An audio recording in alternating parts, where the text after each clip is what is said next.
Hello everyone, this is Troop Gaming, and today I'm going to teach you how to get good gear with every weapon in the game, starting from scratch. Whether it be a Splatoon stamper, an E-liter, or a splatter shot, I'm going to teach you how to get good gear for every single weapon in the game. If you haven't already, please subscribe to the channel, and without further ado, let's get right into the video.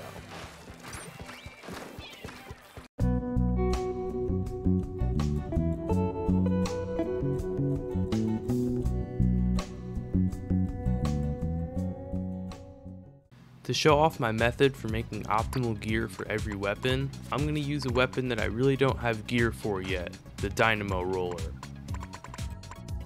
So the first thing that you're going to want to do is to try out the weapon. You can do this a little bit in the training room, but I always find it best to try it out in an actual game. To try it out, you should probably use gear that doesn't affect your main weapon or your Inkling speed at all. So gear like quick respawn, stealth jump, thermal ink, or haunt, stuff like that doesn't affect your player or the weapon that much. If you don't have 3 pures of quick respawn like I do, that's completely fine. You can just use as much as you have, as long as the gear doesn't affect your main weapon. Once you've done that, you should just go into a game and try it out, and get a feel for how the weapon plays without any gear affecting it. This should give you a feel on the weapon's strengths and weaknesses, like how fast it can move, its paint, its ink consumption, stuff like that. The gear that you make for any weapon should try to enhance its strengths and mitigate its weaknesses. Now in order to do that, I'm going to have to tell you what every gear ability in the game does. If you already know what they do, then you can skip to the timestamp on the screen. For instance, if your weapon is really ink hungry, you should probably use a lot of ink saver main or ink recovery up to help with your ink management. If the weapon that you're using likes to throw a lot of bombs, then you should probably use some ink saver sub, or in certain cases sub power up. If the weapon that you're using needs to get close to deal some consistent damage, then probably some swim speed is good for you. If the weapon that you're using requires you to move while you're not in the ink that much, then you should probably use run speed. If the weapon that you're using has a really good special, then you should probably use some special charge up or special power up. If the weapon that you're using requires you to jump a lot, and you have bad jump RNG, then you should probably use some intensify action. As for the last 4 abilities, which are Special Saver, Ink Resistance, Sub Resistance, and Quick Super Jump, you should only use those in 1 to 2 sub quantities, as they're important, but not really that important. Opening Gambit is a mix between swim speed, run speed, and intensify action, but it only lasts for the first 30 seconds of the game, and getting a kill or an assist will extend the timer by 15 seconds.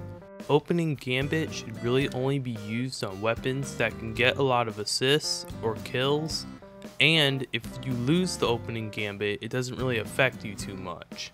Last Ditch Ever is a mix between Ink Saver main, Ink Saver sub, and Ink Recovery up, but it only starts getting effect after the counter reaches 50.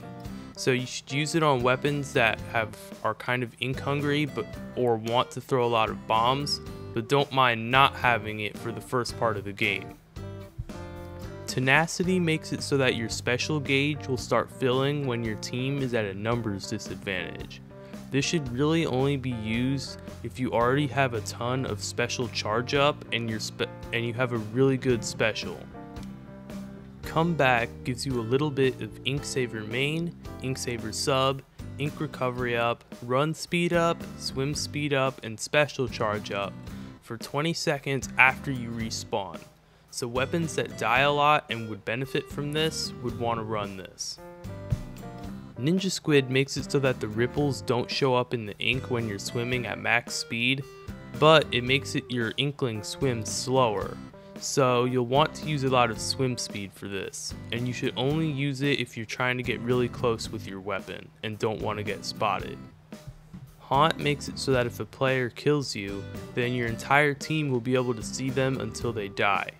This should be used on weapons that would want to run in and die a lot.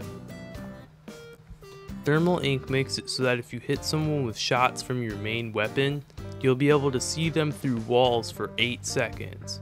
But this doesn't work on weapons like blasters or explosher, so you should only use it on maybe a couple weapons in the game. Respawn Punisher makes it so that if you splat someone, then they're going to take extra long to respawn, and it takes away more of their special gauge when they die. But the trade-off is that if you die, then you're going to take extra long to respawn and your special gauge will be depleted more. So you should only use this on weapons that can get kills from really far away and aren't going to die a lot. Stealth Jump is an ability that makes it so that the enemy has to get really close to your super jump spot to see your super jump marker. This should be used on pretty much every frontline weapon in the game. Object Shredder makes it so that you deal more damage to things that aren't players. So like the Rainmaker shield, splash walls, crab tanks, stuff like that. This should be used on weapons that have really poor object damage or weapons that have good object damage, but mostly on Rainmaker. Drop Roller makes it so that you can roll a short distance after super jumping in. This also works with Zipcaster and Inkjet landings. The reason that you would want to use this is if your weapon has Zipcaster or Inkjet and it doesn't already have a good way to defend its jump. And that is every ability in Splatoon 3. Now that I've gone over all the abilities, you can use this knowledge to help make gear for your weapons. Now it's time to make some gear. Remember, your goal should be to mitigate the weapon's weaknesses and enhance its strengths. After trying the weapon out for a bit without any gear affecting it, you should get a feel for what those strengths and weaknesses are, and you can make gear accordingly. So from playing those first few games with Dynamo, I found that the weapon has a pretty large hitbox that can hit over walls. It paints pretty decent, it has a one shot up close, and it has a pretty good kit. Its weaknesses though are that it's really slow and very ink hungry. To make up for the weapon's slow speed and terrible ink management, I decided to run some swim speed and some ink saver main, as well as some ink recovery up. Now if you already have gear with a couple subs on it, you should probably use that because it'll give you more of a feel for what you're going for, but if you don't, then that's completely fine. As long as the mains are mostly what you're going for, you should be good. Now that you've got some gear, you should go into a game and try it out and see if you like it. If you don't, then you can always just change it later. For me, I noticed something immediately. I noticed that I wasn't using any special saver, which on weapons that have bad specials is not really that big of a deal, if you ask me, but on weapons with good specials, this is kind of a big deal. Luckily for me though, I had some gear with some special saver on it that also had stealth jump. Changes like these might seem small, but they might also affect your gameplay a lot.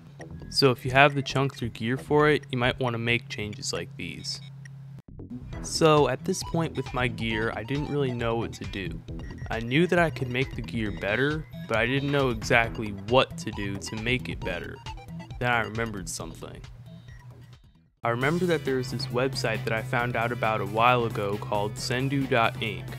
There's a section on the website where top players have uploaded their gear, and you can use it for inspiration or you can just straight up copy their gear. This can be super helpful since some people might use some gear that you might not have ever thought to use. So what I learned from going on that website is that a lot of people that play Dynamo Roller also use a lot of special charge up, which now that I think about it makes sense. The weapon has what's currently considered to be the best special in the game, so getting more of it is helpful for you and your team. People also seem to be using a lot of special power up, so I found a shirt that had a main of special charge up with a sub of special power up already on it. After trying out a few games with the extra special charge up, I found that I actually really liked it. So I knew that I wanted this to be the final gear, but the slots weren't all the way full yet, So I was just going to play a few extra games to see if just in case the slots were going to be what I wanted, and if they weren't, then I would just use some ability chunks to make them what I wanted.